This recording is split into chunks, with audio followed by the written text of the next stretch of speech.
interest going by your statement. But now, was there any official interest? There was official, yes. Well, what was the official interest? Because the welfare was involved. Yes, but and as the chief executive officer, I am an official member of the welfare. And also the vested interest, I also wanted a plot of land in that venture. Madam, it becomes more complicated. If you say you wanted a plot of land there, it becomes more complicated. It is also would not be proper. That then it would mean that your actions were not entirely genuine. So you going against the mayor's advice would not be genuine because you had a vested personal interest. And as CEO, you're not supposed to have a vested personal interest unless it is legally done. If council has a project, a housing project that is discussed in a normal way, in the normal routine way, everybody can benefit. But the staff of the association, you have a role as CEO. So does it mean that all you were doing was because you also had, you also wanted a plot of land from? No, it was not all that. But your name was not on the list. Was your name on the list of those who wanted it? It was. It was on the list? Yes. Why would that be the case? Because I expressed my interest in it. But is that the reason why you were interested in going against the advice of the mayor? No, that was not the reason. How would anyone believe that? How would you convince the commissioners that that was not the reason? I explained here from the day that I started. I understand, but now that we know, you had said that you wanted a piece of land, a plot of land, and you had an interest in it. So how would the commissioners know that your actions were not were genuine? Your actions were not done in bad faith. The idea that you believe genuinely that you had the powers to do the actions you did, even though you could be wrong, could have been excusable, could have been excused if you were acting in good faith. But were you acting in good faith? I believe I was. But your actions didn't say that, madam. I'm sorry. Your actions didn't say that. Your actions were contrary to what you are saying now. They do not denote that you were really, genuinely, with the belief that what you were doing was proper. Do you understand that? Once your interest conflicts, we had discussed issues of conflict of interest the last time here, together with the council's lawyer, Ms. Senghor Law Practice. We had discussed that. You agreed with me that there was conflict. My opinion, I don't know what the commissioners think, is that it's a conflict. That you are representing Bajam, who was awarded a contract by KMC, who is also your client, and the mayor as well is also your client. I do not see how it can be argued otherwise. But your case too is a clear conflict in your capacity as CEO. Because you went to the house of the seller. Because I was invited to go. Yeah, but it was wrong. It was wrong. The house of the seller is not even the office of the seller to do due diligence. It's the house of the seller. Do you understand that? So at what time?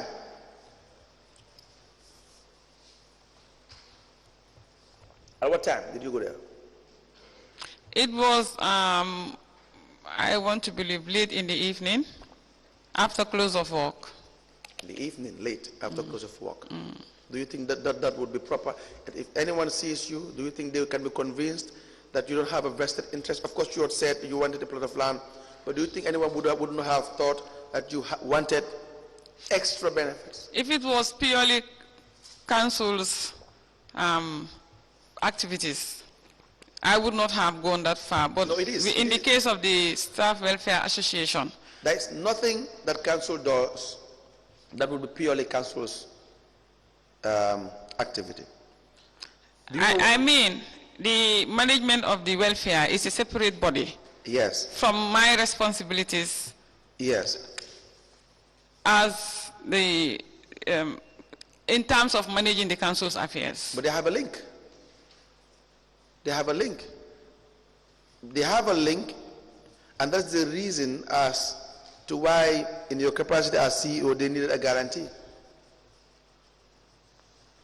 Do you see that? Yes. So there's always this link. That's why I said council does not do any activity that is purely council's activity. It depends on the sense that you're talking about. But my point is, whatever is done is for the benefit of the people that council serves. So you were not CEO at a certain point in time. You never have been invited. Like right now, this welfare zone will never invite you in your capacity, any of your capacity in representing KMC. They want to work with someone that has authority. Right. And the CEO has authority. Do you understand that? The CEO has authority. And so that's why they want to work with you. Right. So going there in the evening too, that would not sit well with anyone that gets that information. So our position is it was wrong to do that, entirely wrong to do that, to go on official hours to visit the seller. That's the issue. So the other issue is, you will agree it will be difficult to establish the fact that because of your personal interest to acquire land, that your actions were legitimate.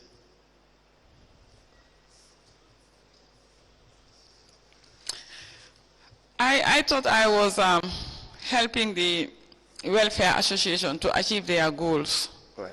Yeah. So where did you sign the agreement with Fanny? I did not sign. It's the welfare executive that signed. When was it signed? Were you present? You know, they had a lot of consultation with me. Even if I am not present, I would always see it, review it before it is signed. So were you present when it was signed? I think they signed and then took it to her office to sign. I always like to say that if I say were you present, it requires a direct answer. No, I was not present. Okay. All right. Now, the other issue I want us to discuss is in relation to the Mallet project.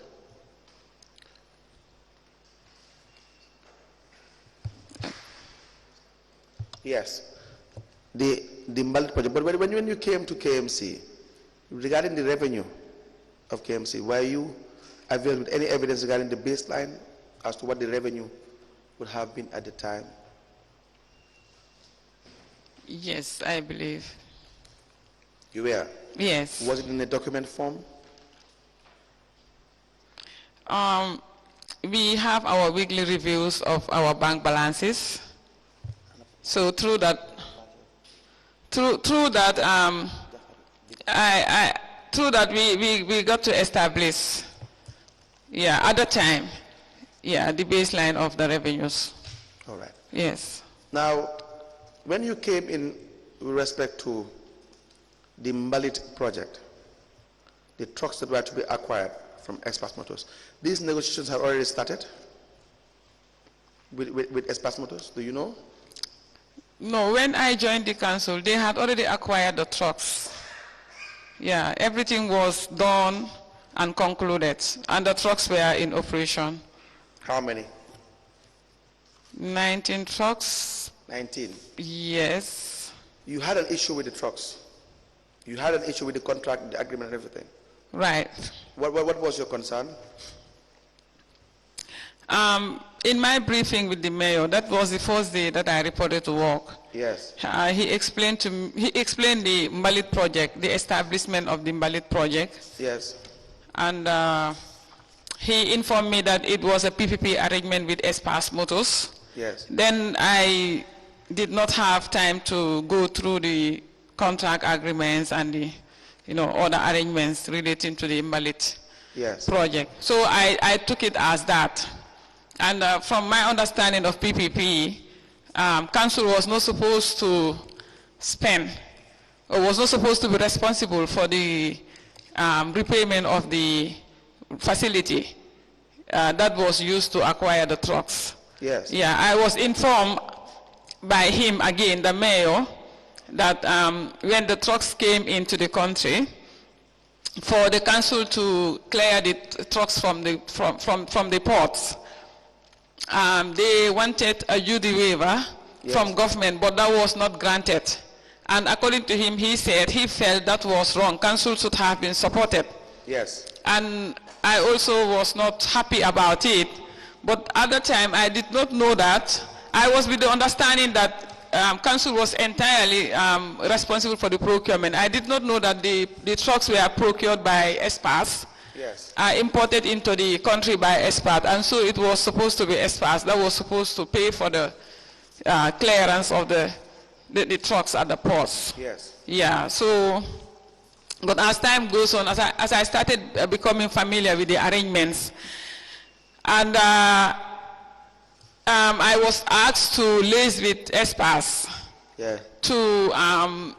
for them to deliver the reserve truck that was not delivered, because from what he told me that there was supposed to be another truck to be used as reserve that was procured. Yes. Yeah, it was among the lot, and that was delivered, but that one was left behind. So he advised me to liaise with the management of ESPAS for them to deliver the one that was outstanding. So I think after that the KMT issue also came in, and the ministry had the information. So one morning I went to the ministry to make follow-ups on certain issues. Yes. And I was called into the minister's office and advised that they have learned that the minister and the PS told me in the minister's office that they have learned that we are about to establish a municipal bus transport. Yes. So they put me in the picture of what transpired in the case of the Mallet trucks, and they are advising me as the CEO to be careful of what I am getting myself into. What did they say transpired in the Mallet trucks? They said the minister told me the mayor sought his advice about the project. Yes. And he gave the mayor the advice to liaise with the PPP unit of the Ministry of Finance. Yes. And mayor did not do that. Yes. Yeah, they went ahead with what they wanted to do. To pass a general council resolution to work with experts, and ESPAS rather. Yes. To work with ESPAS on PPP basis, according to the mayor. But from what I realized in the document, there was no PPP. The trucks were fully repaid by the council. ESPAS was just used to buy the trucks and to bring them, yes, into the country. Now, who paid the tax, you said? The council. Council. Yeah, so with the advice from the ministry, they did not do that. Yeah, they did not consult PPP, and the council did their own arrangement. So when the trucks came in, they wanted the duty waiver from the ministry. So ministry could not grant them or facilitate, because they did not heed to the minister's advice. So this is the information that I received from, and the minister went ahead to show me the invoices from the factory invoices against the prices of the trucks. Yes. So from what I saw, to import a truck, that kind of truck to the country, it was about 3.5 or 3 million, under $3 million. And for them, it was about $5 million per truck. So you believe the prices were inflated? Yes, that's right. Now, the insurance, the trucks came and they were insured. Yes. Correct? But before that, the issue regarding the income tax, it was paid during your time as CEO, it was paid before? Yes, you mean the import duties? Yes. No. It was not paid during my time, but they passed a general council resolution.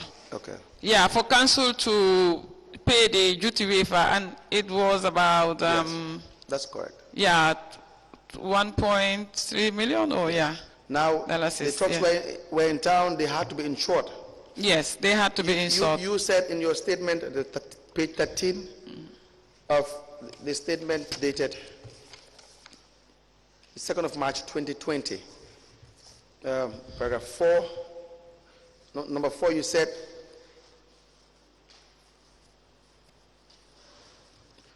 number 5, sorry, the fact that more than 50% of the insurance cover for the embedded trucks was being given to Takaful Insurance Company, which is a family business of the mayor. What were you trying to say here? Yeah, the mayor's family has a share. In Takaful? Yes, in Takaful. And so the insurance was done during your time as CEO? Yeah, I found it there. The insurance, I mean? The insurance, yeah, I found that half of the trucks were insured by Takaful, and the other half was distributed among insurance companies. Now, did they, who paid for the insurance? The council. The council? Yes. Why is that? Do you know? No. Now, with respect to the insurance, do you know whether KMC followed due process procurement regulations to also allow insurance companies to bid for the insurance of these trucks? Do you know? Definitely, I cannot tell. You have no idea? Yes. Now,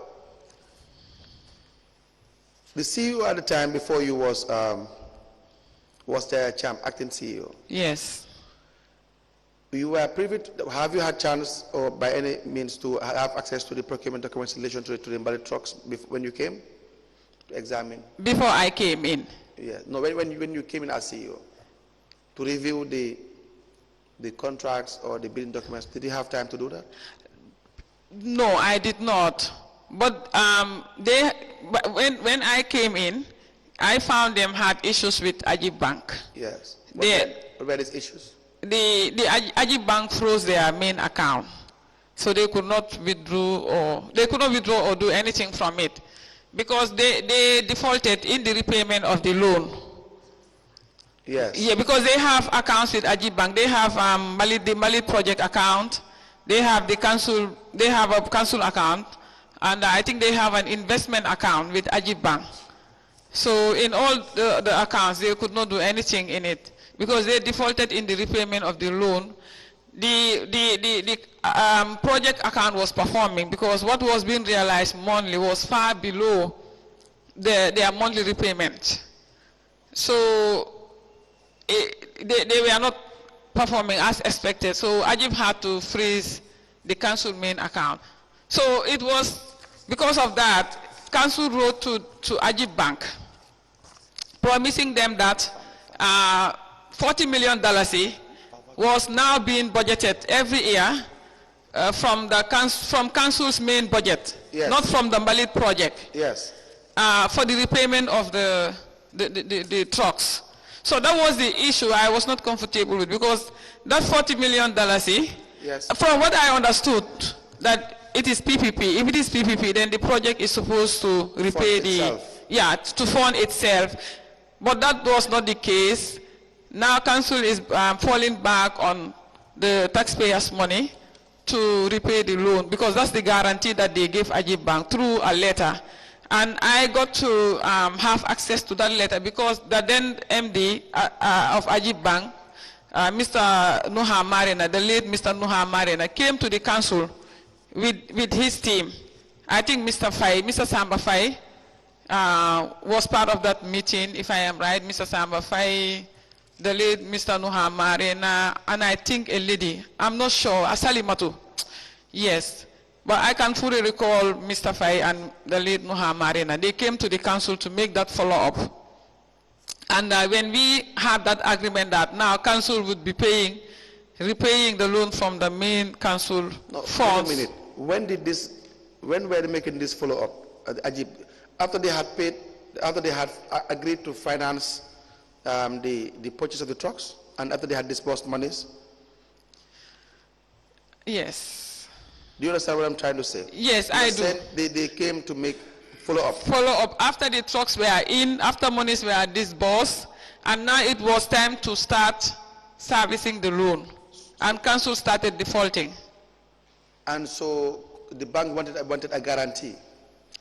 No, it was not a guarantee. It was a sort of a reassurance to say that the council, a letter was written in that regard. Council would budget $40 million from the council's main account or revenues to be repaying the loan for a period of... This was sent to Ajib Bank? Yes, it was sent.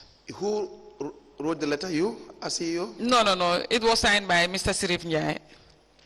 In his capacity? That was done, I think, few days later. I joined the council.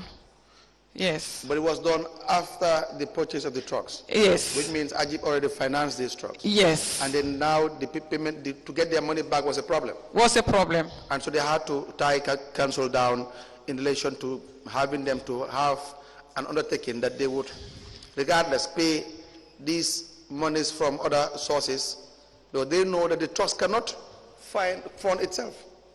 There was no even a collateral for the trucks, except the trucks themselves. Yes, the trucks were supposed to serve as a guarantee in addition to the revenue it generates. Yes. Was supposed to be used to pay off the debt or the loan that was contracted. And they were advised by the minister not to go ahead with that arrangement because it was not viable. I understand that. Yes. We are now to liaise with the PPP unit for them to advise them to get an arrangement that will benefit the council and the people at the end of the day. I understand that. I'm just trying to get the facts right. The idea is first, Ajib, before you came, Ajib accepted to finance the purchase of these trucks. Yes. And the only guarantee that they have is that the trucks would service the loan. Yes. When they are collecting revenue, the trucks, this Mallet project, the monies used would be used towards servicing the loan. Yes, correct? Yes. But that did not prove to be viable. No. The trucks could not generate enough revenue to pay back the money that was taken from Ajib, correct? At the beginning, they were realizing about 800,000 a month, and the monthly repayment was supposed to be about $3 million. Yes. So they could not. They could not. So your evidence is that they came back, Ajib Bank came back to the ministry. To the council. To the council, sorry. Yes. To ask that council give them an assurance, a written assurance. Yes. To say that we are going to pay you, we are going to have a budget, we are going to allocate a certain fund from the general funds to pay you towards the offsetting the loan. Yes. And that was done. Yes, instead of from... Was this not supposed to be done earlier at the time of the negotiations with the bank and ESPAS to know how the finances of the trucks would happen? I believe that should have been the right procedure. All right. Any questions regarding the trucks before I move to vouchers? Yes. Madam Sonko, then it will be correct to say that the council did not do what they ought to have done with respect to their projections in terms of revenue collection to be able to pay right, for the trucks when they come in. That's correct. And what did you understand by Section 12 of the Local Government Finance and Audit Act, which talks about the financial autonomy of councils? What do you understand by that? Because I could understand that you've told us the then minister advised that they should not go ahead with the purchase of these trucks because they would not be able to honor the agreement. Yes. And despite that, they went ahead and did it through a council resolution. So in relation to that, what do you understand by the financial autonomy? Yeah, the council has a degree of financial autonomy, but if you look at the relationship of the council and with the ministry has an oversight function over the council, and anything that is being spent out of the taxpayers' money must be in line with the Finance and Audit Act. Otherwise, it will not be legal. Yes, so is there any provision from your understanding where the council is supposed to seek some advice or some authorization if they have to engage in some certain huge investments, which has to tie down the taxpayers' money? Do the ministry have to intervene at a point, of course in collaboration with the council, to give advice and direction? Yeah, that is the oversight function that the ministry has over council, because the councils are... In terms of financial limitation, is there any role that the ministry has to play, to your understanding? I am not clear about any laid down rule, but I know the councils are subvented by government through the ministry. Yes, and because of that, I want to believe there should be some financial control. The ministry should have some financial control. It's debatable, but I believe... Please read for me. Let me hand you over the Local Government Finance and Audit Act 2004, and read me section 13, and you tell me what your understanding is with respect to this, whether, to your understanding, during the process of section 13.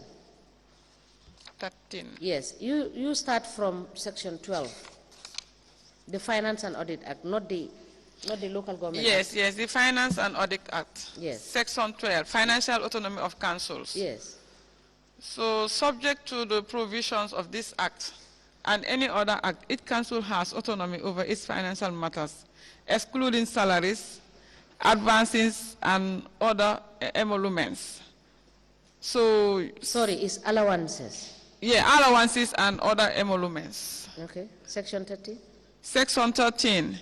No appropriation of funds by a council shall be made out of the funds of the council unless it is approved in a budget. Now, my question is, was this amount, were these amounts budgeted for as at the time of, you understand, the agreement? No. Council, you may proceed. Thank you so much. Okay. When you were CEO, there was an issue regarding the deletion of interest. Council, you started, sorry, my apologies. Yes, you started discussing about the payments to Simon Madi last Thursday. Yes. Yeah, about the COVID-19 rise. Right, correct. Yes.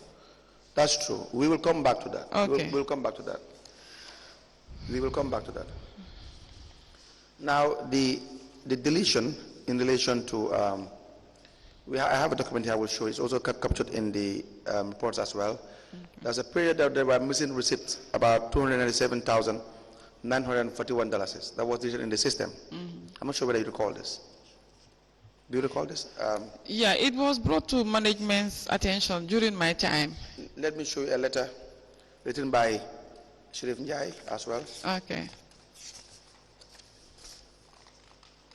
And may I add that, Council, before we treat that one, the staff of the project, the Mallet project, were paid by the Council as well. And they were supposed to be paid by the project. The staff of the Mallet project? Yes, staff of the Mallet project, because they were not main staff of the Council. Yes. Yes, so their salaries, their allowances, everything was borne by the Council. But why were they paid by the Council? Because the project was not making enough money to be able to take care of its recurrent costs. Even the maintenance of the trucks was also borne by the Council. In addition to the salaries that were paid as well? Yes, and there was a time I realized that even those salaries, income tax was not deducted from the salaries of the staff. You stated in your statement, but did you query this? Raise this issue.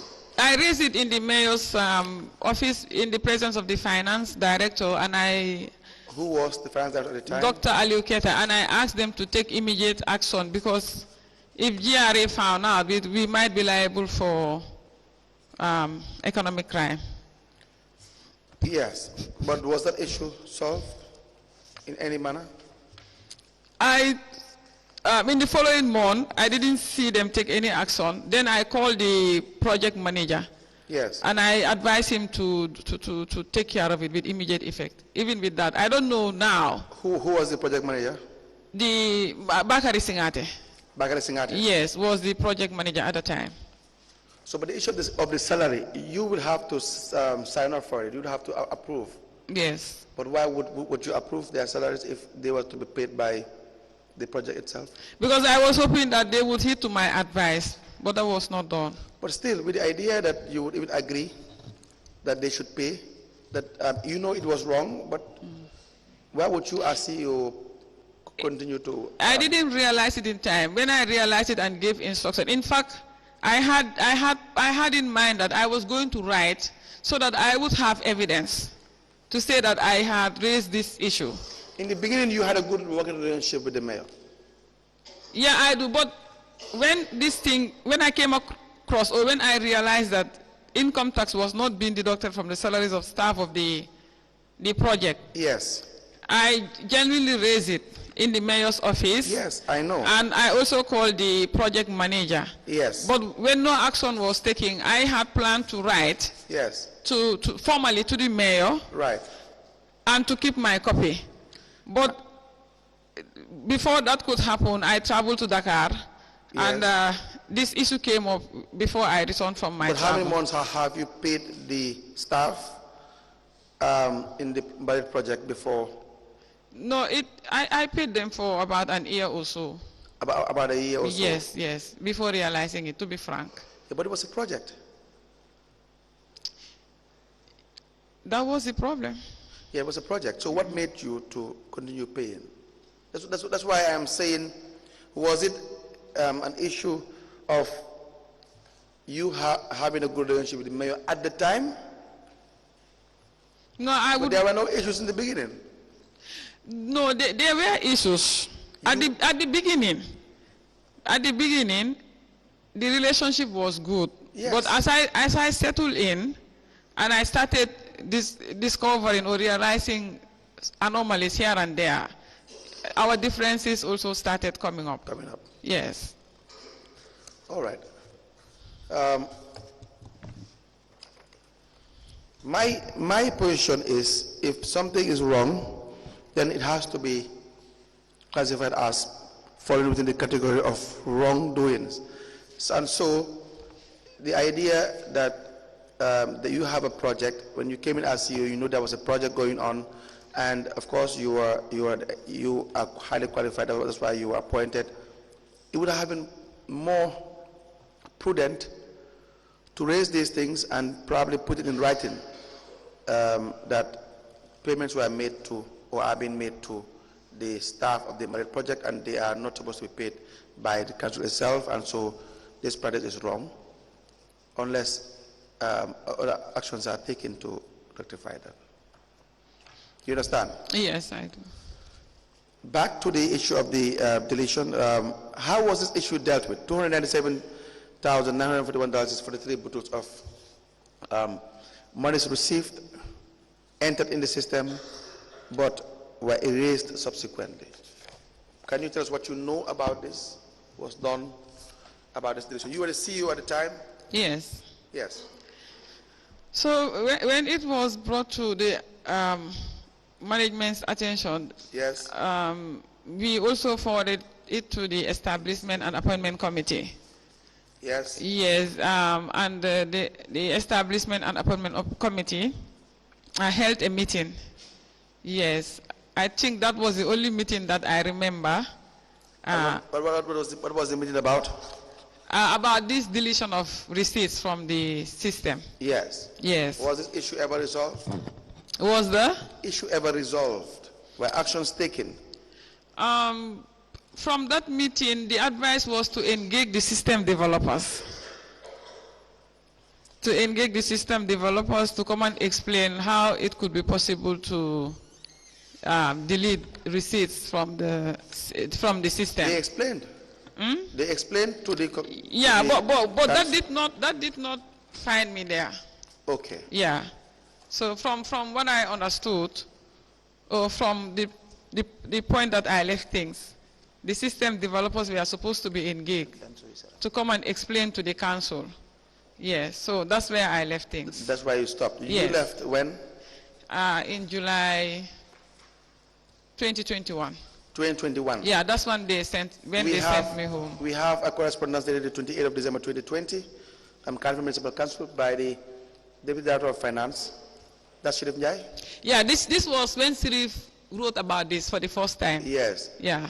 Director of Finance address the CEO is copied, Lord Mayor is copied, IT Manager, Finance Manager 1.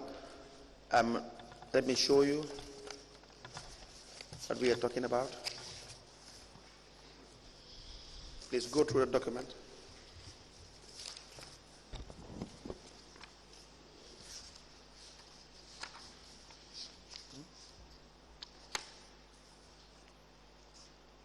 It's not permitted, so I can admit it.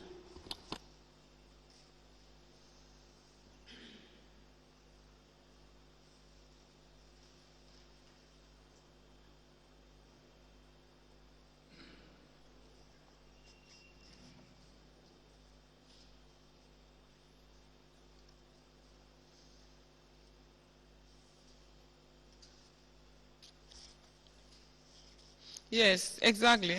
This is what he brought to the attention of the Yes, let me have it first. management.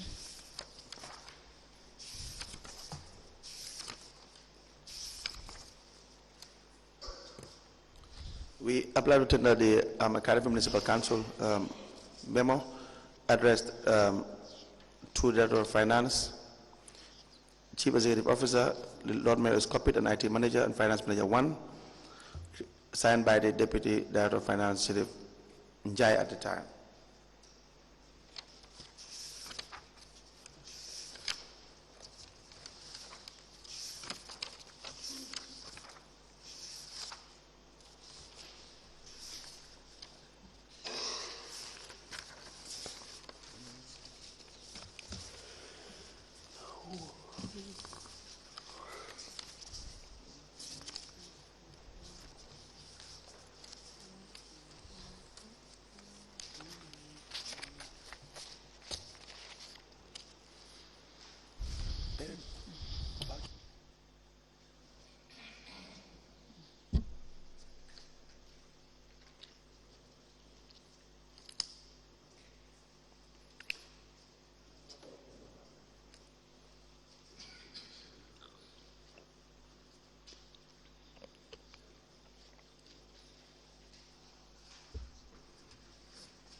A memo dated the 28th of December 2020 with reference KMC/FIN/342.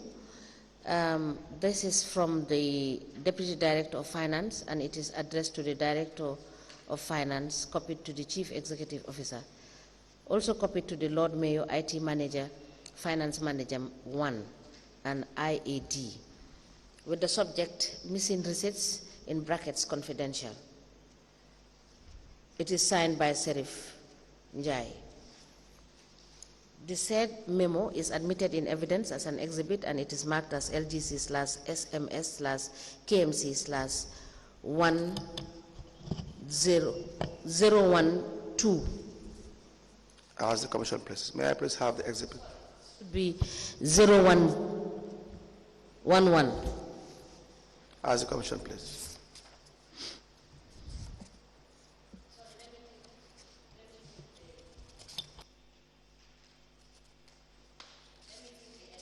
Repeat again. As the Commission please.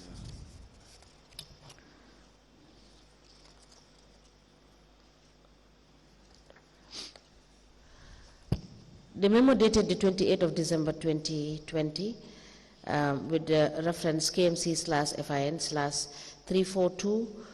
It emanated from the Deputy Director of Finance. It is addressed to the Director of Finance, Chief Executive Officer, Lord Mayor, IT Manager, Finance Manager 1, and IAD, with the caption, missing receipts, and in brackets, confidential. It is signed by Sirif Njai. The said memo is admitted in evidence as an exhibit, and it is marked as LGC/SMS/KMC/011. As the Commission places, may I please have the exhibit? Yeah, so Sirif Njai raised this issue. He said in the memo that missing receipts and marked in bracket confidential. Says based on the internal audit director's query on the missing receipts, we discovered that the receipts were drawn and printed and issued to the taxpayer but deleted from the system. I have collected the hard copies of the three major amounts, and this will make up the $297,941 for the tributors. I further verified the bankings on these particular dates, and I found out that the missing receipts amount excluded from the banking, causing a total deficit of $297,941 for the tributors. Within June 2020 of the cashier should explain how does this shortage happen. Not only were the receipts deleted, but he went further to do a reconciliation. Yes. A bank reconciliation. And he found out the monies that were deleted were actually received and they were not taken to the bank. Deposited. Yes. This should not, this is not a major, it's not a complicated problem to solve. Right. But as the... So you were the CEO. Yeah, but... Correct? Yes. This was in 2020 December. Yeah, December 2020. You left in July? I left in July. So what did you do? It was forwarded, like I said, to the Establishment and Appointment Committee. 7 months. You had 7 months. Yeah, that's how things work there. When it is not... That's how things work there. Yeah. How? We, 7 months. We had the meeting, and Sirif himself was tasked to liaise with the system developers because he is the one who is the council interface between the system developers and the council. So he was to liaise with them and come back. So until I left. No, but 7 months you had. You would have had discussed this at the senior management level. You would have tasked the establishment committee to find out the problem in this, with respect to this issue, and then you meet the mayor every single day, and you have your SMT almost once a week or once a month, I don't know, but there was enough time to discuss this issue and address the issue. What was holding you as CEO to not come to a conclusion in this matter? I was waiting for the Establishment and Appointment Committee. How long would you wait for them? Until I left. 7 months. I believed. It's too much. No, the meeting was not convened immediately at the time when Sirif raised this. I think it took about weeks. Why? Well, they will be in a better position to answer that, the Establishment and Appointment. Did you discuss this with the mayor? It was discussed, of course. So what was the action point to be taken? For the Establishment and Appointment Committee to investigate the issue. And report to the General Council. And what was the time given to them? I cannot recall if there was a timeline given. Yes. So this issue was never addressed? It was never addressed when I was there. My problem with you mainly is that it appears that maybe you came in newly, you can explain the condition, but it appears that you had a problem dealing with some issues for whatsoever reason at KMC, and some issues that you would ordinarily deal with. These are issues that can be easily dealt with, but for whatever reason they were not really adequately addressed.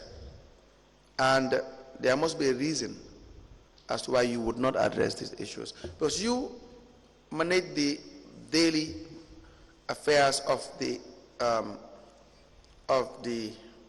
area council. That's not up to the mayor entirely to dictate what is done. So even if you have a daily briefing with the mayor every single day, like you genuinely thought that you had the powers to sign a guarantee, there are some rights that you have as CEO. Left to me alone, this matter would have been concluded a long time ago. But how would we exclude you from this, as in not doing your work properly? It was not my single decision to have this issue concluded. The establishment and appointment committee needed to do the investigations thoroughly. Yes. Yes. So but that was never done. CIRIF should have engaged the system developers and report to management. But CIRIF never got back to the CEO about the issue. But the senior management never also followed. The mayor never followed up. I don't know when I left, but when I was there. 7 months is an adequate time to address this issue. The mayor never really did anything. No. You never did anything. No. Substantial enough to address the issue. The senior management itself, comprising of the mayor all the way down to the CEO and your directors, you never really addressed this issue properly and adequately. And it's an issue of corruption and mismanagement of funds and stealing. These were crimes that were allegedly committed. So for whatever reason, even when you were there in KMC at the time, none of you took the issue of corruption seriously, for whatever reason. Why was that? I was doing everything within my means. No, but within your means? But I was also limited. Yes. Now I have vouchers. I will also show you. Yes, yes. Madam Sonko, you are aware of the responsibility that has been outlined in the financial manual, is that correct? Please repeat it. I said you are aware of the responsibility of the CEO in terms of dealing with the revenues of council. Yes. As provided for in the financial manual. Yes. So do you think it was prudent on your side not to have written after you have seen delay in trying to get this issue sorted out? Because I believe this is what has also created a problem in the system having to collapse at one point. I agree. I should have written, but also at the same time, I was bombarded with too many issues that it was difficult for me to really focus on a particular issue. But this, what I totally agree, was a serious problem and should have been resolved with immediate effect.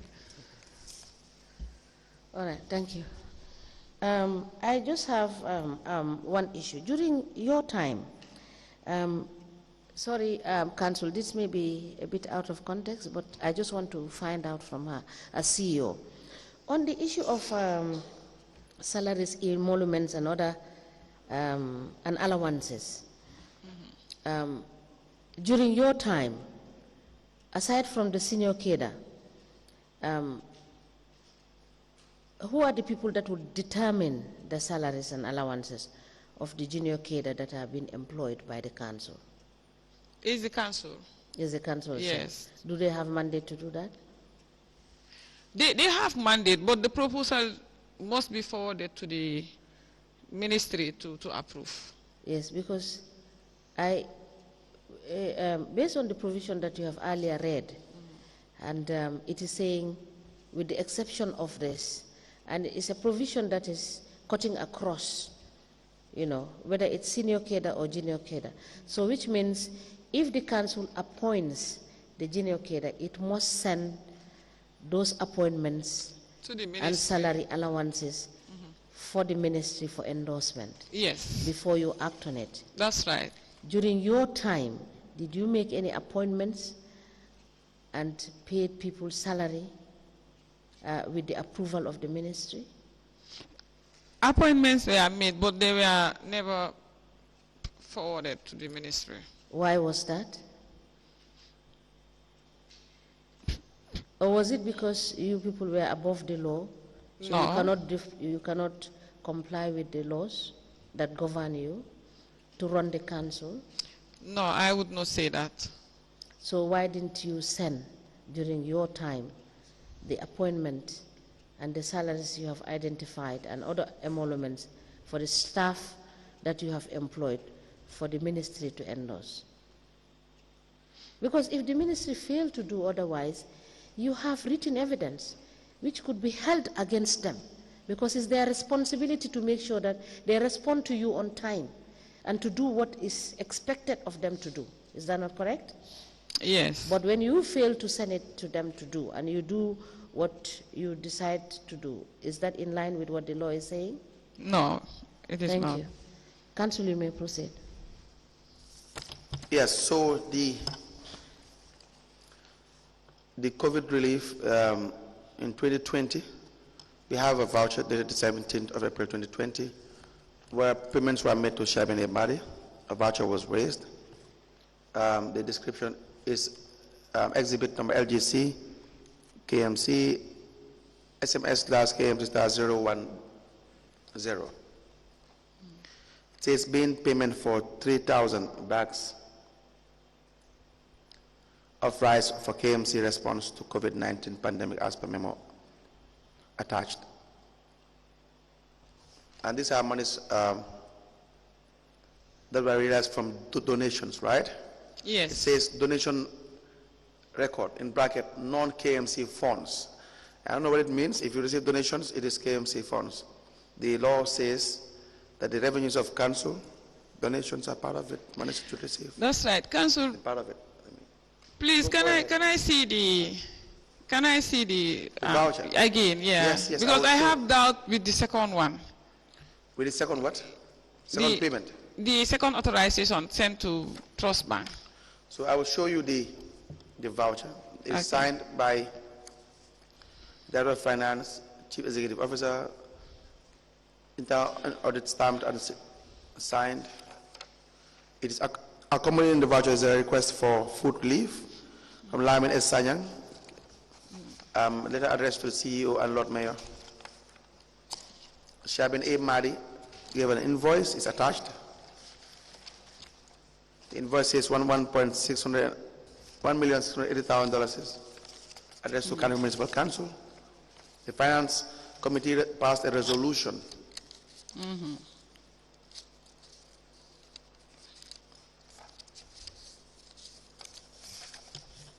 And we have the KMC authorization for Basic Bank to transfer $1,680,000, and also the one sent to Trust Bank for a bank transfer of the same amount. Please have a look at the voucher. Yes.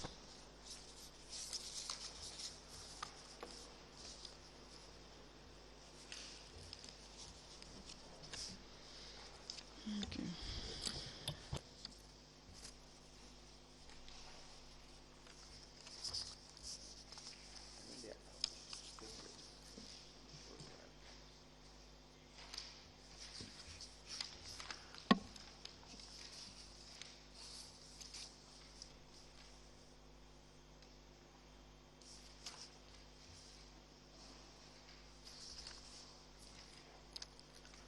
I can recall everything about this payment, but Please speak into the microphone. I can recall everything about this payment, but my worry is this one, Which one is that? the Trust Bank. Why is Because it seems the payment is double. I don't know why. And this signature doesn't seem to be my signature. It is different. I don't know how come on the same 17th of April 2020, an authorization is sent to Basic Bank and to Trust Bank. Which one did you sign? I signed both. You signed But- both authorization. But this signature, this one, Which one is that? the trust bank one, Yes. unless it is verified that it was sent, I'm not sure. Okay. It was, the transaction took place. I'm not sure about this one. But about the donations, the COVID-19 donations. Yes.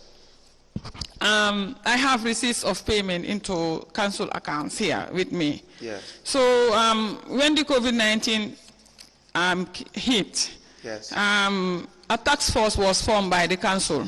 Okay. Yes, and in the task force, you have various stakeholders, the police, Yes. the Red Cross, NDMA, NEA, stakeholders. Yes. And I think our secretary was the governance advisor, Mr. Philip Spencer. He used to take the minutes of the task force meetings. Yes. It was agreed that donations received by council will be received by the CEO, Yes. and cash donations. Yes. And donations in kind would be received by the Director of Services. Yes. So I was responsible for receiving the cash monies Okay. from individuals, from companies in the country. Yes. So I have receipts of those payments here. So I remember, You have receipts of all the donations that were received? yeah, all the donations that I received. Okay. And most of the time, these were received in front of the camera. The TV would be around for the presentation. And other media houses, the radios. So I would be asked to receive these donations in the presence of everyone. Yes. I remember AfriCell donated $300,000, sorry. AfriCell donated $300,000. Tough Africa Global donated $100,000, and I think the Gambia Chamber of Commerce too, about $200,000. All the receipts are here. Yes. So when I started receiving these donations, Let me first have the receipts, and we can have them admitted. yes, And then please can you make proceed copies from for me? there. Because these are my original copies. Or you make copies and give me the original. Where is it?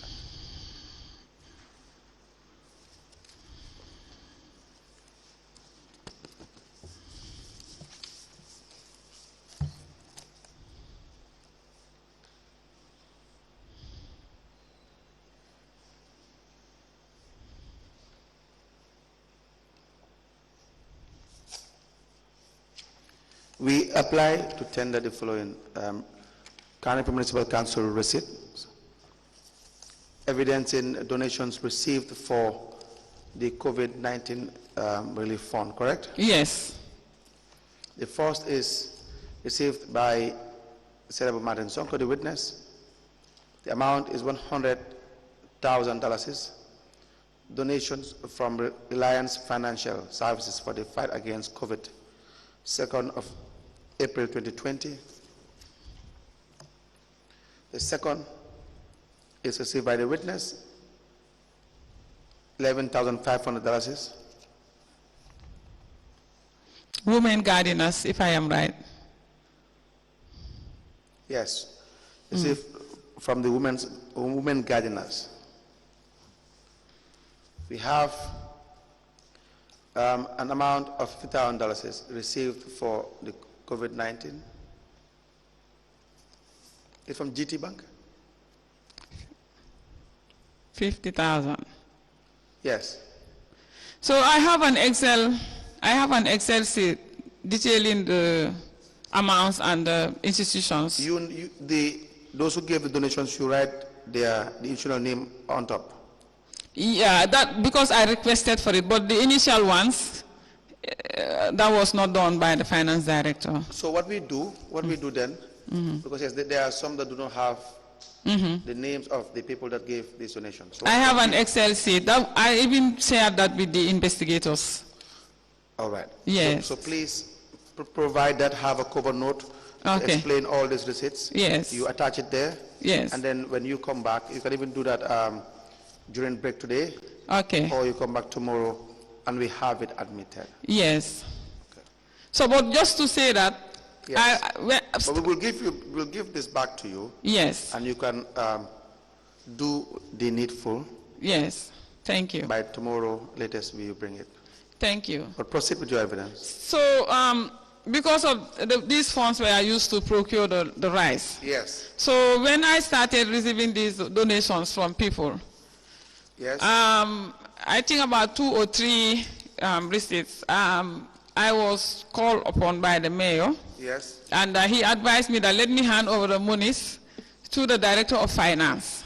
Okay. Yes, so when he advised that, I almost went ahead with that advice, but I advised myself, if I do this, where would I get evidence that these monies were handed over to the director of finance? That's how I advised him that you need to write a receipt to me in my name to show that I actually have paid these monies into the council's account. So when we did as I requested, we were advised to pay the monies. Sometime later, he inquired with the director of finance if I actually handed the monies to the director of finance, and he confirmed. But with Who confirmed? the director of finance confirmed that Yes. I have paid and I was receipted. So they advised that let the monies be taken to Basic Bank. We have an account there that was dormant Yes. at that time. So we can deposit the COVID-19 donations into that account until further notice.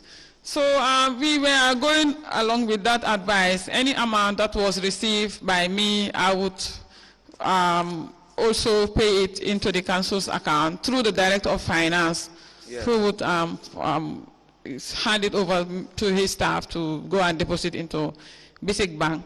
Yes. So one fine morning, during the COVID-19 period, the mayor called me in his office and informed me that his brother, Abdul Aziz, Yes. Bensouda, has negotiated with Saiben Mahdi Yes. for the council to procure, is it about 3,000 bags of rice? Yes. Yeah, to be given to residents in the municipality as a relief. Yes. Yes. So they gave us the amounts to be paid. That's how we went ahead to process the payment to Saiben Mahdi. That, if what you're saying is how it went, that would have been very unlawful and very illegal. Right.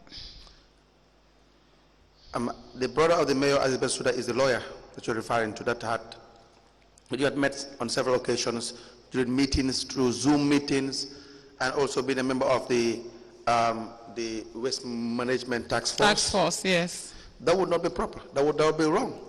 The mayor's brother does not dictate procurement in council. Why would you allow that as CEO? Well, for me, because it was donations, my mind did not click to that. But still, if you are to have it wrong, the manner in which it should operate for any procedural guidelines you have to follow as a CEO or vice director or mayor, if you have to have it wrong, you have it wrong. In good faith, you may be excused. I always say that. But the idea that you disregard procurement would not, number one, may not be excusable as council. Number two, the idea that there will be a direct conflict. Remember, the mayor's brother was the legal advisor, the law office, to council. When in 2018 they had Senghor law practice on grounds that would be a conflict to continue with the family law office. Yes. So it would also be very inappropriate to even sanction payments along those lines. Do you understand that? Yes. So why would you allow that? Let me read to you the resolution we have on 31st May 2018. 31st May 2018, KMC resolution. It says on page 4, resolution 14, that whereas members want to avoid a potential conflict of interest regarding Ami Bensouda and Co. Law practice, who were the external retained lawyers of council, whereas the aforementioned law firm submitted notice of termination of their contract due to the relationship that exists between the firm and the Lord Mayor, whereas the aforementioned law firm wants to allow the council to choose a new legal advisor, resolved that Ami Ben Sudan Cole LP will be allowed to continue representing council as they have agreed to serve the notice period at no cost to council, and also assist the institution in that period to build an internal legal unit as well as to hire new external advisors. They recognized the conflict. They accepted the conflict. They put it in writing. Yes. But it appears there were still representations in a form of an underground representation, Yeah, a because shadow representation. If it ever crossed your mind as CEO, you should say no to that. that's right. Yeah. He was advising him. He said because he was a personal advisor to him, Aziz was advising him personally. The mayor or any chairman or any mayoress, they were never elected to serve their personal interests. They don't have any personal business in council. And I repeat that. No mayor or chairman or mayoress have any personal interest in the administration of your functions as you have been elected by the people. If you have your company, if you have your business, you run it with whosoever you want to work with, not public funds. Where there exists a conflict in public funds, you are mandated to desist from that. It's a cardinal principle. No one doubts that. It's even recognized by KMC themselves. They even passed a resolution to that effect. So it's not like there's a contention. So if you come as CEO in any capacity, any area council that you're working with, and you see that, you should not be afraid to say no. It cannot happen. I cannot act on the advice given to you by your own family member or by your own former lawyer who happens to be a family member. Do you share Yes. the same opinion? Yes, that's right. You understand that? Yes. Now, what is the problem? The more problem about that is the fact that these amounts were paid to Shaben A. Mari. You will Yes. confirm whether there was a suitable payment or not. But of course, monies were paid to Shaben A. Mari. Yes, monies were But paid to. let me give it to you back. You probably will tell me the minutes in this voucher.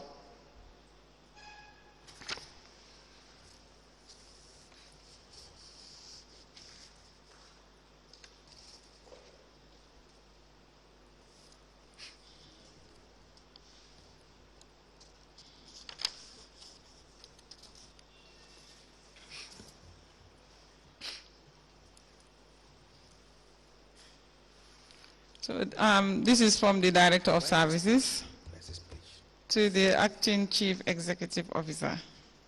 Please come again.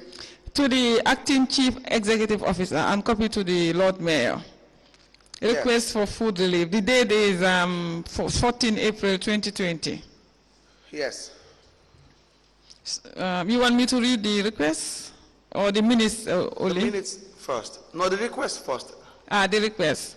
As a result of the state of emergency declared by the government to prevent the spread of the coronavirus in the country, businesses and other commercial activities interrupted, schools closed, and many families undergoing hard times, especially the vulnerable and less privileged families. To remedy this unfortunate situation, council plans to distribute relief items in the form of rice to the deserving households in each ward. In this regard, I herein request for the procurement of 3,000 bags of rice, 25 kg, to be distributed among 3,000 vulnerable households who are affected by the effect of the COVID-19. Thank you for your usual support and collaboration. Who wrote this request? Lamin Estanyang, Director of Services. And who is it addressed to? To the Acting Chief Executive Officer. And were there any individuals or office departments copied? It was copied to the Lord Mayor. Now, was that action minuted? Please. Was that request minuted? Yes, it was. Please guide us through the minutes on. It says here, CEO, the COVID-19 fund is sufficient to pay. It's sufficient to pay the whole rice amount, and is here. It is written on the. It's not clear. Now, who wrote that? This one is the. This one I want to believe is Sirif Njai's Right. signature.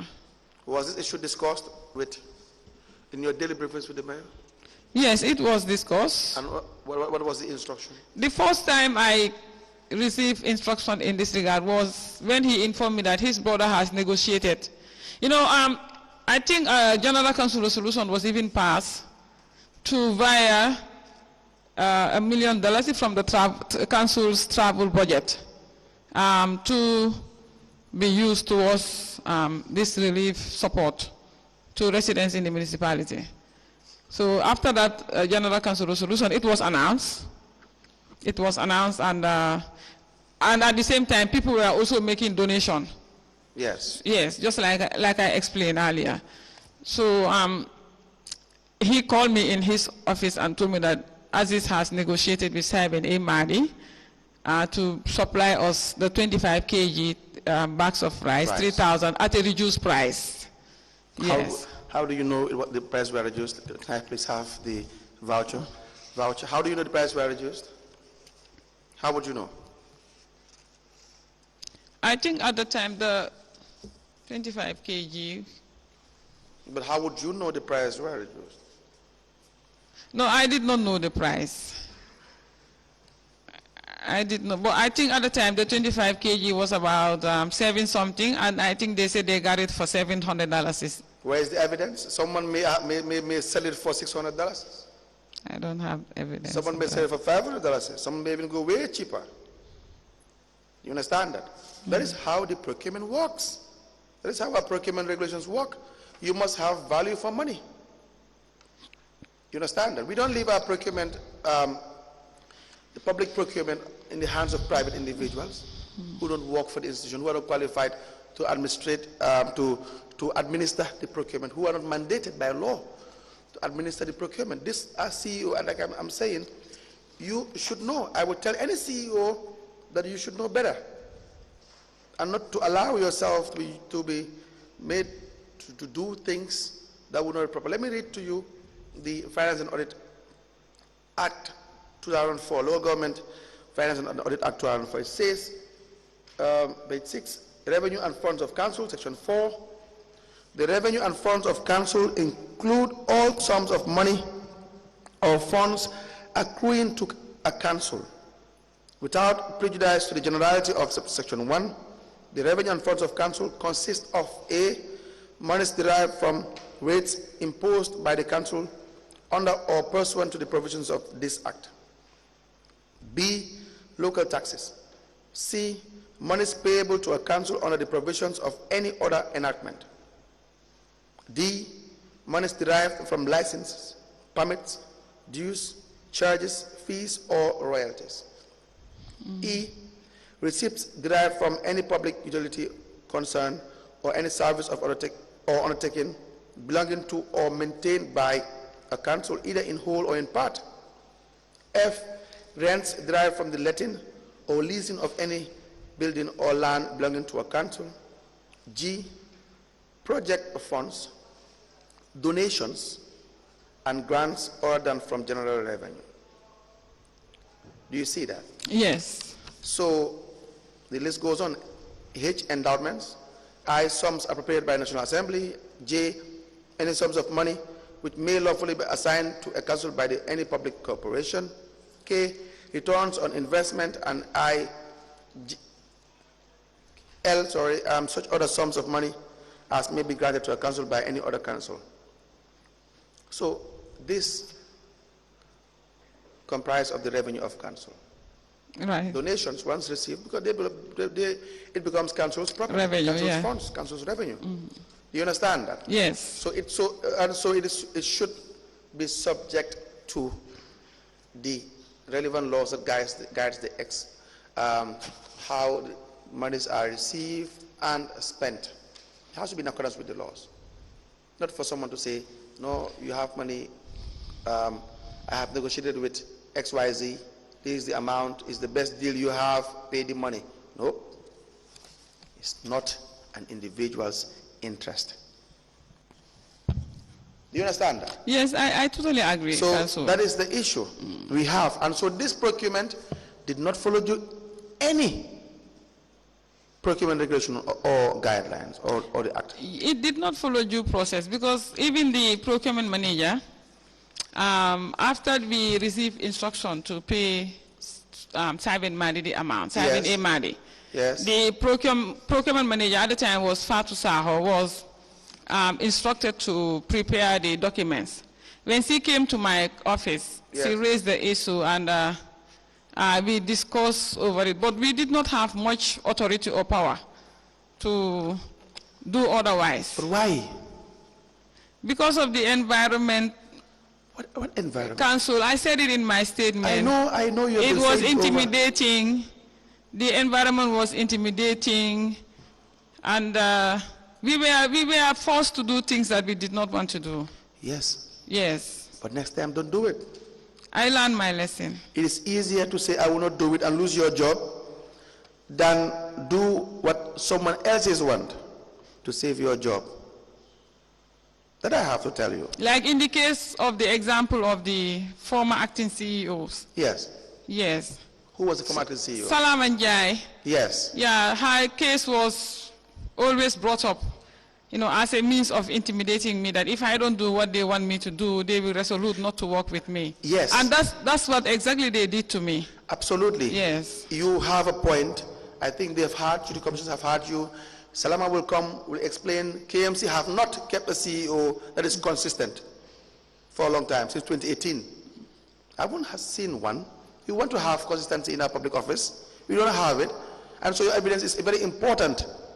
But the idea that you have a TOR, the idea that people are employed in the public service and they have their TOR, what they should do and what they cannot do, is important. So that moving forward, we know nobody should make you do things that you don't want to do or would be wrong. We don't set up the public institutions to allow one person to control it, no. Any institution. Thank you. I think if we are assured of our protection in the course of executing our But it's not in duties. this individual's interest, Madam Matters. That's my only point, that we as a people must understand that when we serve the public, we rather go home and sit than be there and be made to do things that are wrong. You understand that? Yes. That's the idea. Well, at least that's my individual belief. Thank you. Now, any questions regarding the COVID-19? I have some of these documents. Okay. Let's wait for. Let me see, please. Okay. Well, you left in 2021, Yes. July. Yes. That was towards the end of COVID-19. Yes. As at the time you were leaving, was there any reconciliation done as to the funds you have received, what expenses you have made, what is your balance as to what you have received so far? I think the COVID-19 file was requested from my office by an auditor that was contracted by the task force to audit the expenditures, the activities. But I don't think the report was submitted in my presence. I cannot. Was it? Yeah, I think it was for that of the funds received. I think the report was submitted. Please write down and note to check whether an audit was conducted, whether any report was produced as to Okay. how the funds were Okay, thank you. disbursed and Okay. expended. All right. So I have some of these documents that I was supposed to provide to the commission. But the guarantees of the welfare by the previous CEOs, I engaged the bank on Friday, and they said they have to receive a letter from the commission, and they themselves will deliver the guarantees themselves. Yes, so I have these ones. This one, Madam Chairperson, you requested to confirm the date. I have the original letter of the letter from Almond Company. It was on the 16th of March, 2020. And this is the facility offer from Ajib Bank to the welfare.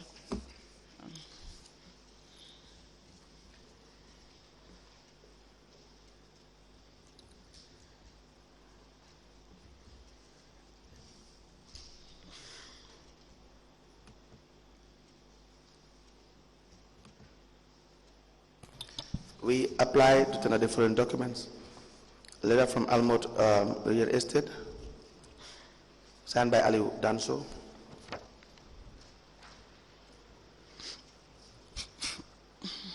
A letter from Lamin K. Ture and family, Gujur Village, West Coast Region, addressed to Aliu Danso, CEO Almond Real Estate, with the heading termination of contract.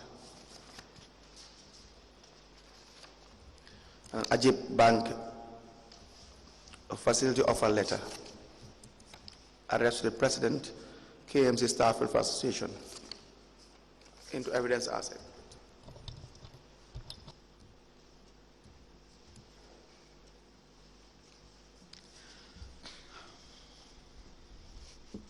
Please make copies for.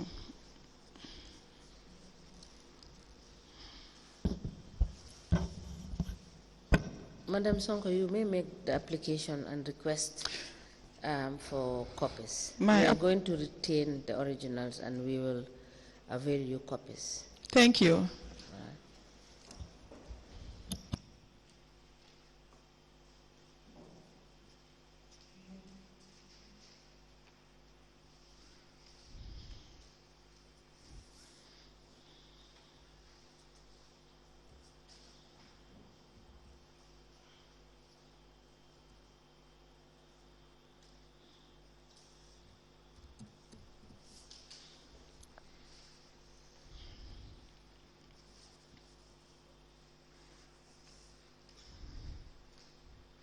Madam Chair, please, for no-fly contract also, termination of the no-fly contract and the resolution for the embargo on loans and medical policy at the council and the restraining order from the courts, I think the commission should order the council to provide those copies because I would not have access to them.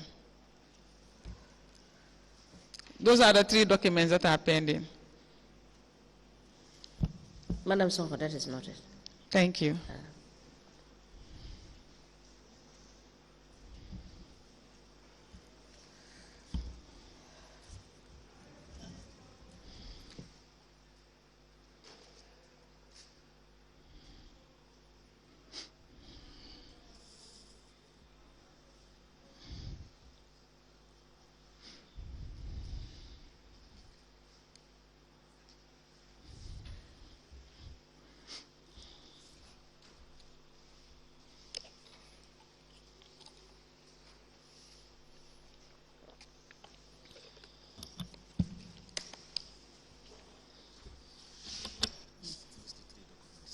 Okay. Okay.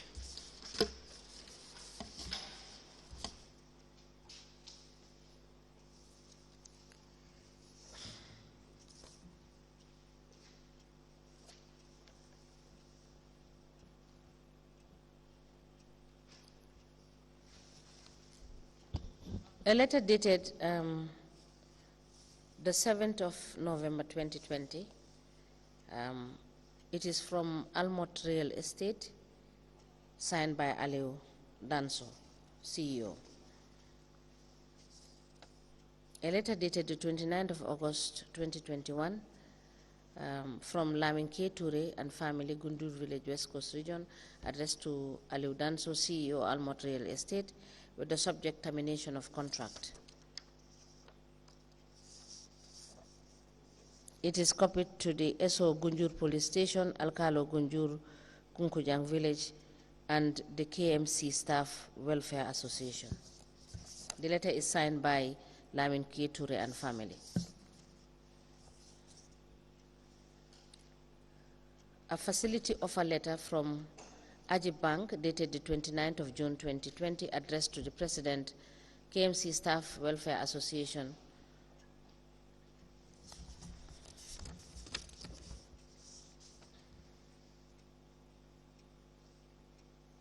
It is signed by Bakari Jawa, President of the KMC Staff Welfare Association, and Bubakar Sanyang, the Treasurer, Kanifing Municipal Council Staff Welfare Association. It is dated the 1st of July 2021. These three documents are admitted together in evidence as exhibit, and they are marked as LGC/SMS/KMC/012. As the Commission places.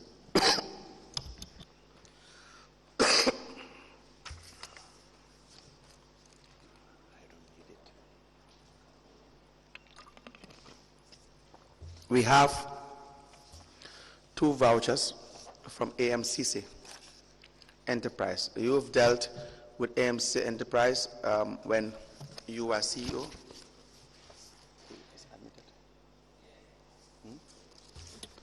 Let me show you the 2 vouchers. Okay. There appears to be 2 payments. There were double payments that are made to AMCC, but just please check these 2 vouchers. Double payments. Just check the vouchers first. You tell us whether it is your time that our CEO and whether you signed these vouchers.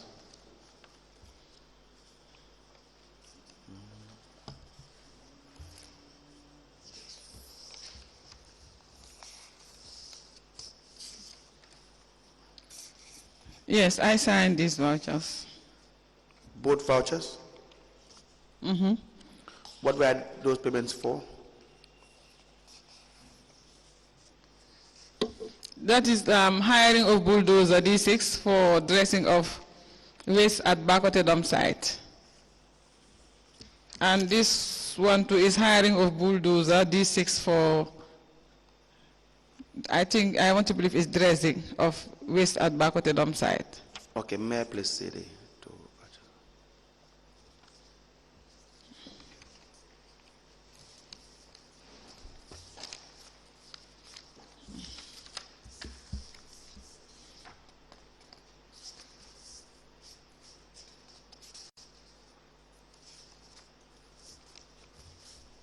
We apply to tender the following vouchers.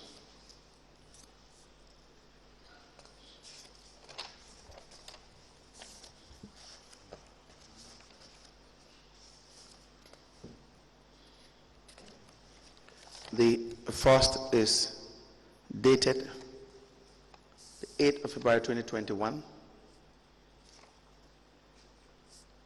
paid to AMCC Enterprise $175,000. The second, 24th of February 2021, paid to AMCC Enterprise.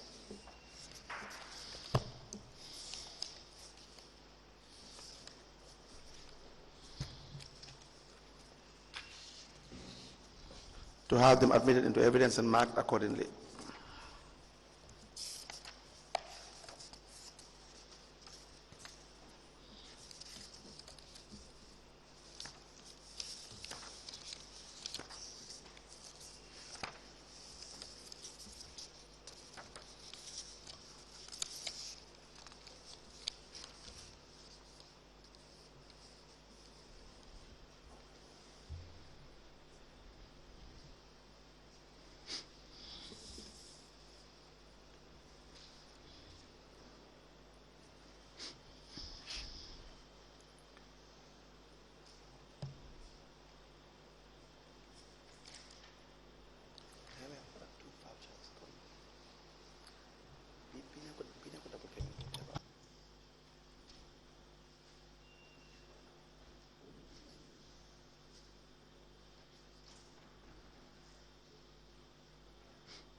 A payment voucher dated the 24th of February 2021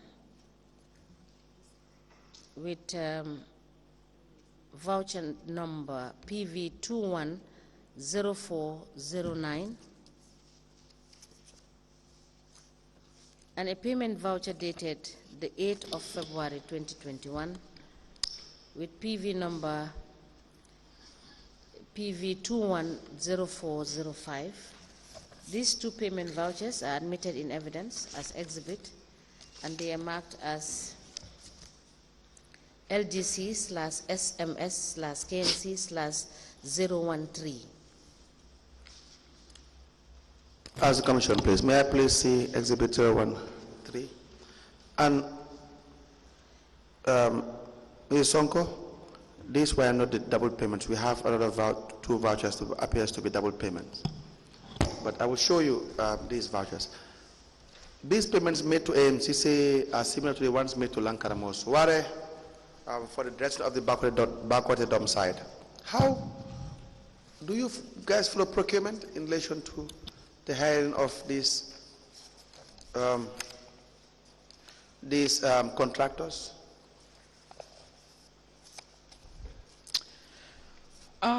Normally, the identification of the contractor Yes.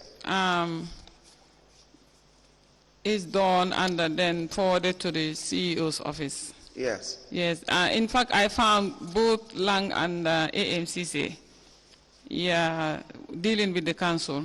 Yes. Yes. They appear to be the only people dealing with the council, and they don't even follow procurement. Most of these forms, the procurement officer testified, they were merely procedures that they just follow. Yes. You understand that? Yes. And did you sit over this at the contracts committee level? No, normally it's not forwarded. Why? Because All contracts awarded must follow due process. no, when I started treating these payments, I advised the director of services that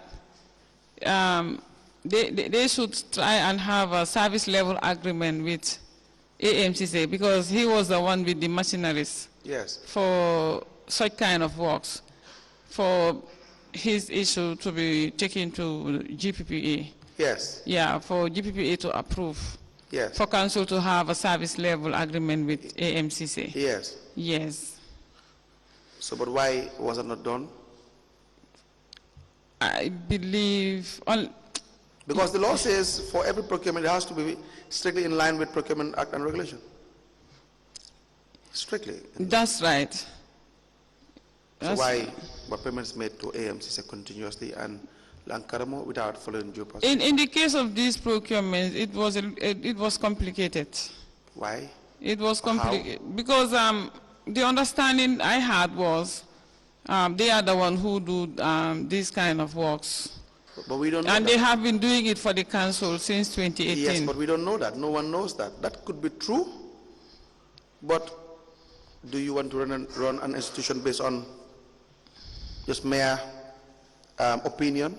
It was not only Lang, but in the case of the dressings, it's mostly Lang and AMCC. But in the case of even the drains cleaning, Yes. they have their list of contractors Yes. that they always give the contracts to. Yeah. Yes. But my point is it doesn't even follow due process in the first place. No, it did not. Do you know whether KMC would embark on a market survey at the procurement level to know? Because you would have had your procurement plan for the year, correct? Yes. You have your budget, you have your plan for the year, and so there should be a market survey to know the items that you would be procuring, the services that you would be procuring, and what the prevailing market price would be, and who would be the people to generally deal with these products or these services. That's right. That should be the case. Yes, but that's not done. No.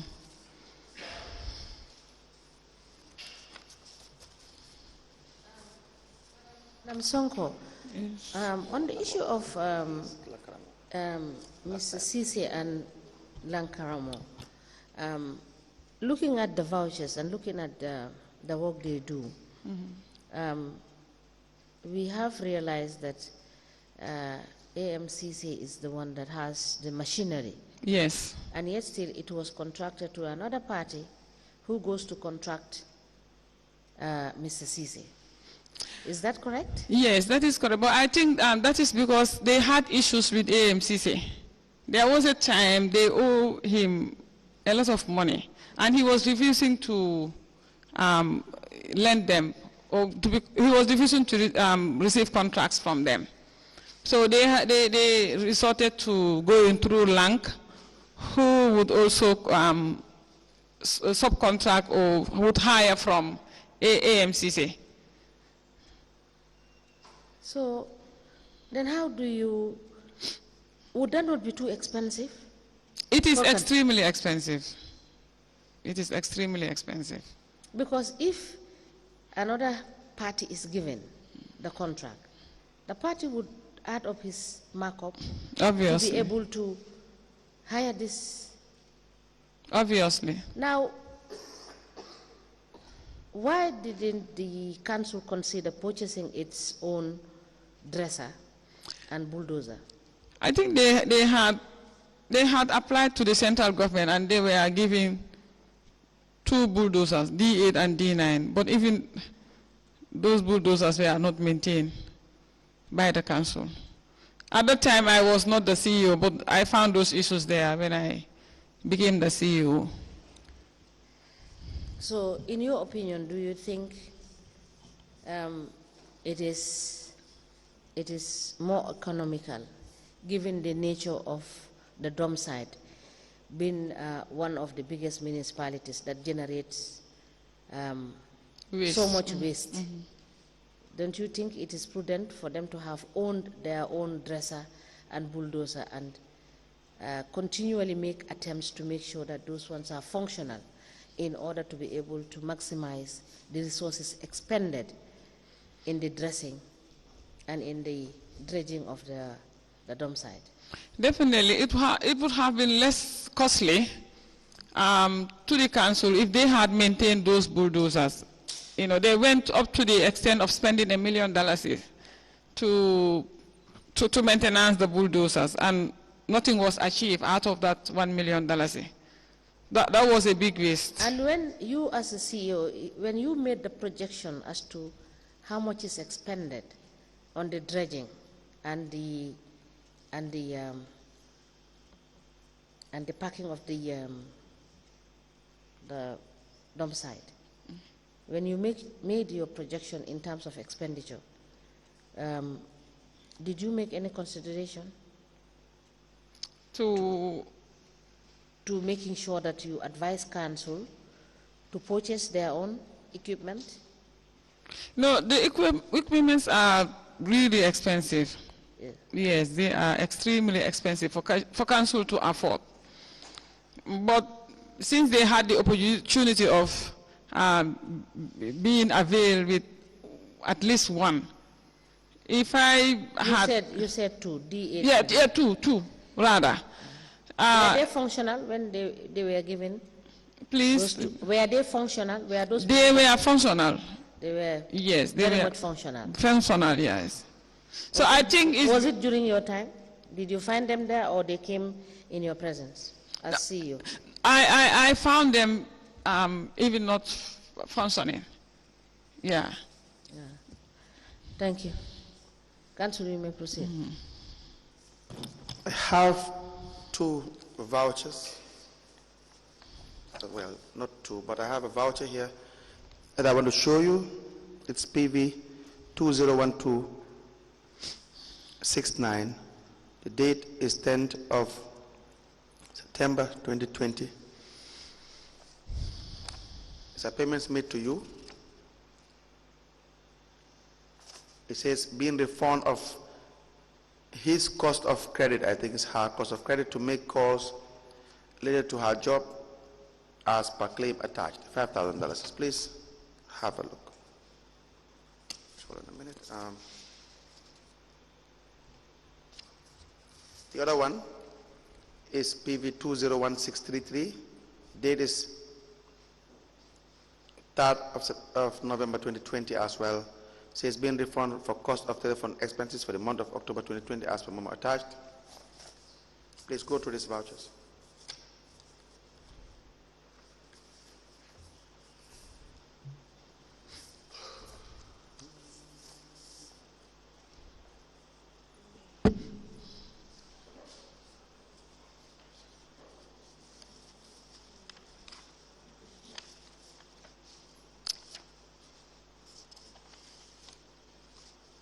Yes, these are payments made to me. May I please have the vouchers?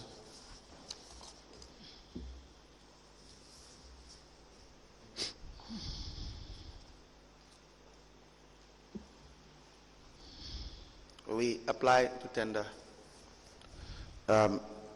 two vouchers. The first is PV 201269. The date is 10th of September 2020.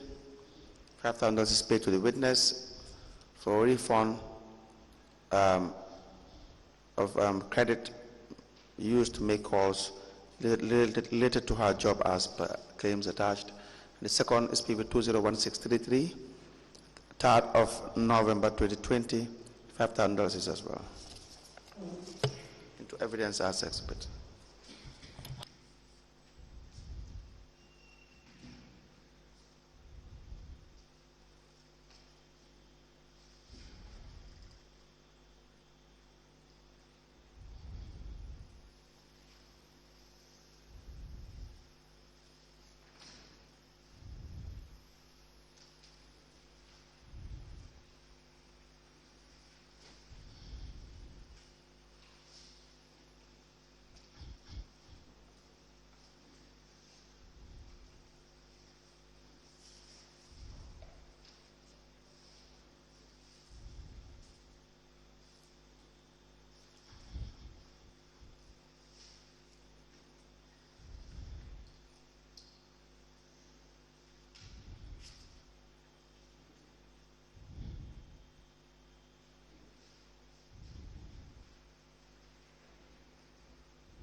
A payment voucher dated the 10th of September 2020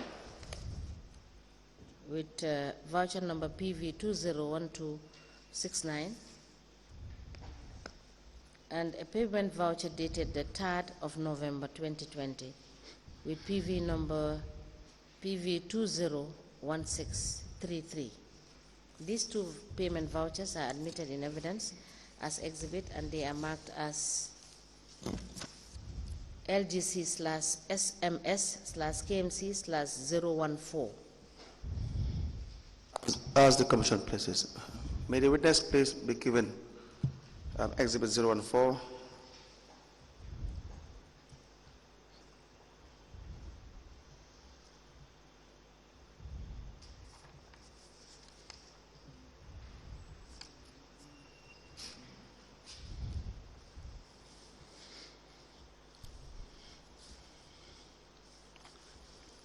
Yes, so both the vouchers were refunded to you. Yes. $5,000. Why were you refunded $5,000 in two separate occasions? This was a facility for the CEO, and the credit, my line was on postpaid, and I had issues because it's not only the CEO who is benefiting from this. is the CEO, the deputy CEO. We have our different amounts as per the category. Even the mayor, is giving, I think, about $10,000 monthly For telephone allowance. for telephone. But normally, it is not included in your salary. It is paid to the GSM company.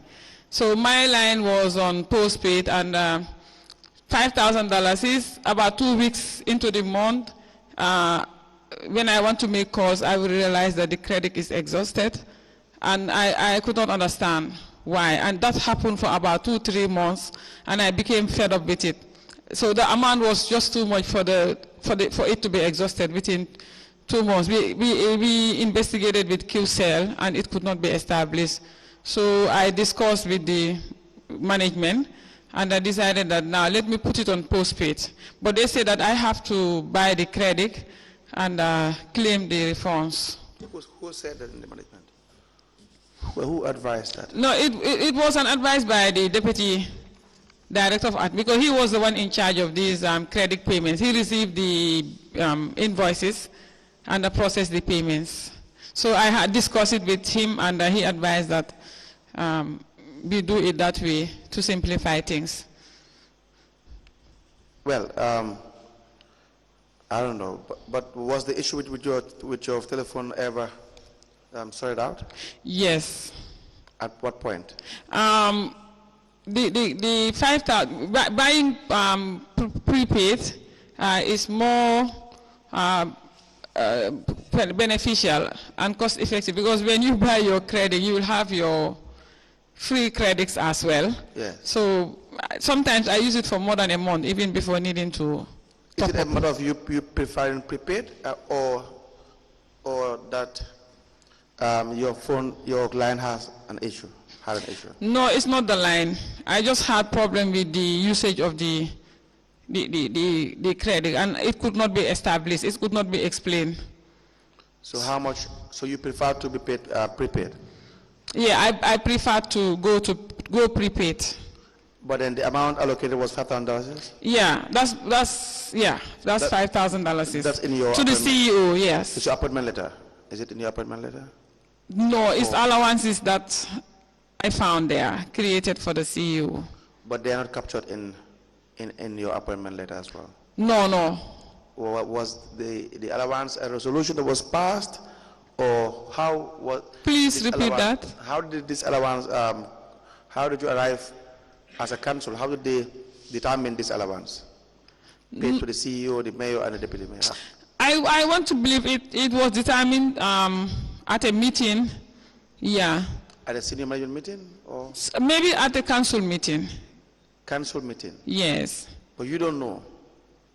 You found that there was a culture at. Yes. I have approved a lot of payments for credits for the mayor, the deputy mayor, myself, and the other directors, the deputy CEO. But not captured in your appointment letters, and also you could not tell the commission whether it was a council resolution or it was a senior management decision. How council came about? Unless we find out. Yes, we will need information regarding that. Yes. Because your allowances generally would have been captured in if you are appointed, correct? Appointment letter. Your grade as well will show what your income would be. If there are other allowances that you are entitled to, it will be very much clearly spelled out. So if there are other allowances, for instance, credit. I didn't have issue with it, because I had experience of such from where I worked before. Yes. Both Gamtel and GBOS. Yes. Now, upon the allowances that are captured in the appointment letter, you are giving a credit allowance. That doesn't make it right. Experiences or practices of other institutions. So that is why I did not have issue with it. I understand that. Yes. I'm just trying to find out what brought about the credit allowance that's outside the approved allowances when you were appointed as CEO. So we just want to understand how it came about for other staffs to be allocated credit. Is it for you $5,000? Deputy CEO, how much? Do you know? How many people benefit from this credit allowance? Do you know? I know the mayor, the deputy mayor, myself, the directors, even the The dongles, council pay for it, the internet dongles. So help us with the decision that was taken in relation to who would be qualified and on what basis. Okay, again, in that case, Madam Chair, I would apply for the commission to order for the council to provide that information. Right now, I cannot access anything from there. Very well, we will look into that. I just ask, Madam, if I may get your evidence. You have said that this is not part of the allowances that are stated. Are there any allowances that are not part of the allowances that have been stipulated, that are paid, aside from this telephone allowance? The sitting allowances. Are not stipulated? Yes, and they are paid. Yes, and what else? Yes, the sitting allowances, general council meetings, committee meetings, yes. Now, if these allowances are not captured, how do you reflect them in the budget? No, they are budgeted as sitting allowances. How do you head these allowances in your budget? How do you head them? They are categorized as sitting allowances. I believe also the credit allowances, there must be a budget line for it. So you have identified it on a particular budget line? Yes. No. Okay, when we come to deal with the finances, we will look at it. Yes. Because if not, it would, you do agree with me that I know. it will be a problem for you to be able to have a balanced budget. Because if expenditures are excluded from what is contained and approved either by the council or otherwise, then there will be a problem in terms of reconciling the budget at the end of the year. Is that not correct? Yes, but when budgeting for the year, for each department, yes, the allowances, everything is captured under that department's salaries and allowances. And the sitting allowances also are budgeted separately. Committee meetings, general council meetings are all budgeted. Okay. When we deal with the budgets, we will look at where this is Okay. reflected. Okay. Council, may I just ask one question? This is in relation to the issue of the ecotech. Okay. And we have had evidence that the baseline that you gave ecotech, sorry, before I get to that point, when you came in, was ecotech agreement negotiated in your presence as CEO? Yes. From the beginning? Yes, from the beginning. So you knew everything about the ecotech agreement? Yes, I do. Now, why would the council give ecotech a baseline that is not realistic? That is not realistic. Yes. A baseline of? 1.6 million. Ecotech are the ones who promise that they can make up to that amount. No. We have had evidence from Mr. Mane, who sat where you sat and said, okay, they have written to the effect that, in fact, you did not, they requested for your financial documents so that they would be able to make assessment as to whether it is realistic to peg that 1.6 million as their monthly earnable income from the trucks. And after 1 month, they realized, after a period of time, they realized they could only earn from $800,000 to $900,000. Were you aware of that? And there were correspondences to that effect. No. During the trial period, there was a month that 1.8 million was realized. I think that was the reason why we gave them a baseline of 1.6.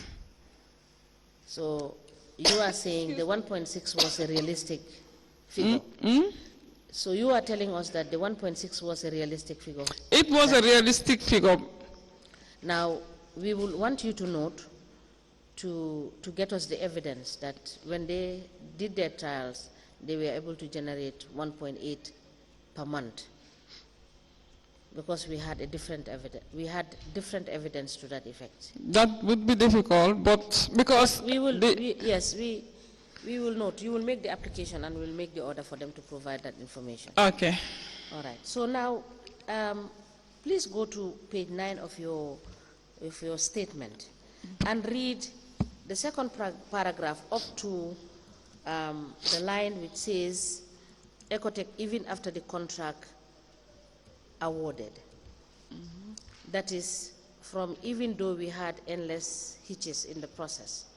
Read up to where it says Ecotech even after the contract awarded. And I will ask you the question that I want you to clarify. On page 9. Page 9, yes, please.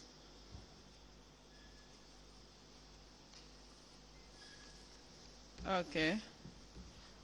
So you want me to start from part 2, right? No, Regarding read from the second paragraph, that is under part 2, second paragraph. Even though we had endless hitches. Yes, and you end at Ecotech even after the contract awarded. You end at that point. Okay.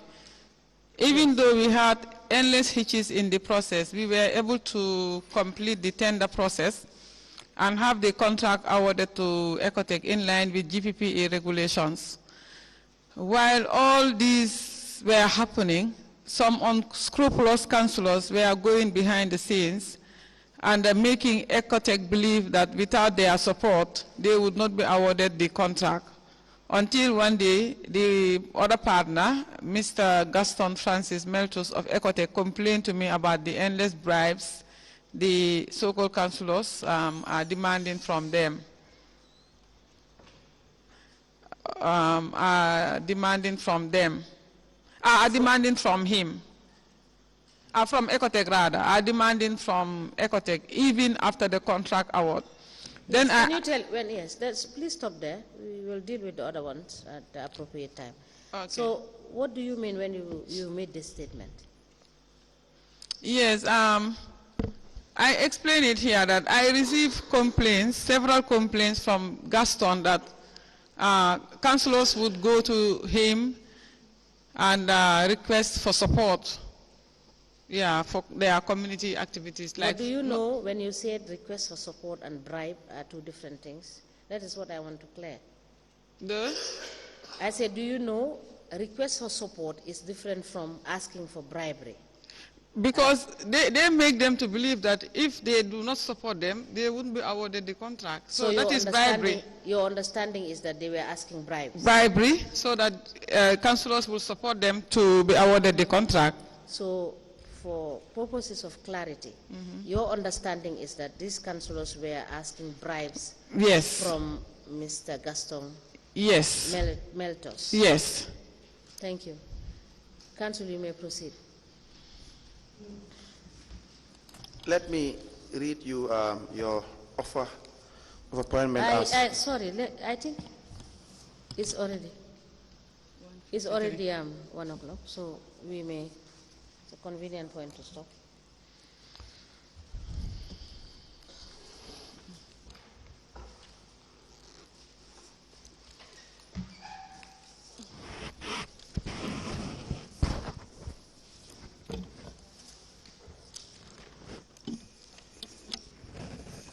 We may rise.